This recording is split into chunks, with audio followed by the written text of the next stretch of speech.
एक नया दिन और फिर से एक बड़ी मूवी का 2 पार्ट्स में आने का रिपोर्ट्स बाहर आ चुके हैं। जी हाँ, मैं बात कर रहा हूँ अल्लू अर्जुन और एटली की राका मूवी की, जो कि फिलहाल 2 पार्ट्स में आएगी ऐसे न्यूज बाहर आ रहे हैं। और इसका रीजन बताया जा रहा है मैसिव स्टोरी लाइन। तुम्हें अगर मैं पूछूं तो लास्ट कौन से सीक्वल्स तुम्हें याद हैं, तो ज्यादातर जवाब ये होगा कि बाहुबली 2, केजीएफ चैप्टर 2, पुष्पा 2 और हाल ही में धुरंधर द रिवेंज। इन सब सीक्वल्स का नाम इसलिए याद है क्योंकि ये सब सीक्वल्स इतने दमदार थे। और एक चीज अगर तुम देखो, इन सभी मूवीज के पीछे कुछ ना कुछ चीजें थी जिसकी वजह से इनके सीक्वल्स का इतना ज्यादा इंतजार था और लोगों ने भी बॉक्स ऑफिस पे इन मूवीज को इतना ज्यादा प्यार दिया। पर फिलहाल ये एक ट्रेंड बन चुका है और हर बड़ी मूवी का सीक्वल आ रहा है, चाहे उस सीक्वल की जरूरत हो या ना हो। रिसेंटली हमने देखा देवरा का पार्ट 2 आने वाला था, वो शायद सेल हो चुका है। और जिस तरह से राजा साहब फ्लॉप हुई है, राजा साहब 2 भी अब नहीं आएगा।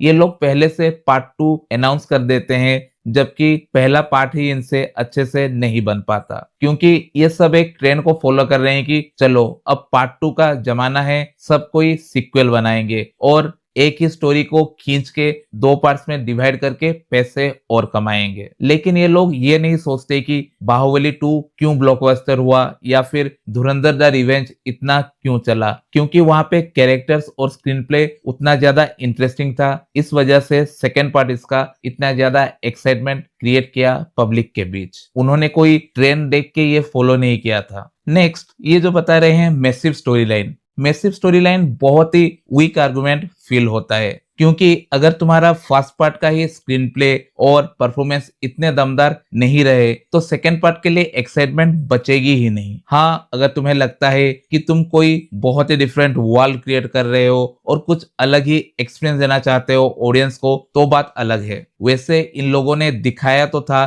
कि ये बहुत सारे बाहर के कंपनियों के साथ कोलैबोरेट कर रहे हैं कुछ बहुत ही ज्यादा साईफाई बनाने का। लेकिन अगर तुम इटली की फिल्मोग्राफी देखोगे, उनकी हर मूवी लगभग सेम तरह की ही होती है। वही मास मसाला, वही बाप बेटा, वही रिवेंज, वही सब होती है। हाँ, उनकी जो पहली मूवी थी राजा रानी, वो थोड़ी डिफरेंट थी, लेकिन उसके बाद उनकी जितनी भी मूवीज आई हैं वो बहुत ही ज्यादा मास मसाला टाइप होती है। उनकी प्रेजेंटेशन इस तरह की होती है जिस वजह से ऑडियंस को वो अच्छा लगता है। लेकिन अब वो मास स्टाइल भी लोगों के बीच इतना पॉपुलर नहीं रहा और लोग उसे रिजेक्ट कर रहे हैं, जैसा कि हम रिसेंटली कुछ मास मूवीज के साथ देखे हैं। और ऐसे मासी डायरेक्टर साईफाई के साथ अगर मास को कंबाइन करेंगे तो वो कहीं ना कहीं बहुत ज्यादा डर भी लग रहा है इसके पहले पार्ट के लिए ही, और ये लोग सेकेंड पार्ट की प्लानिंग कर रहे हैं। हाँ, ऐसा होगा तो सही होगा कि तुम अच्छी मूवी बनाओ टाइट स्क्रीन प्ले के साथ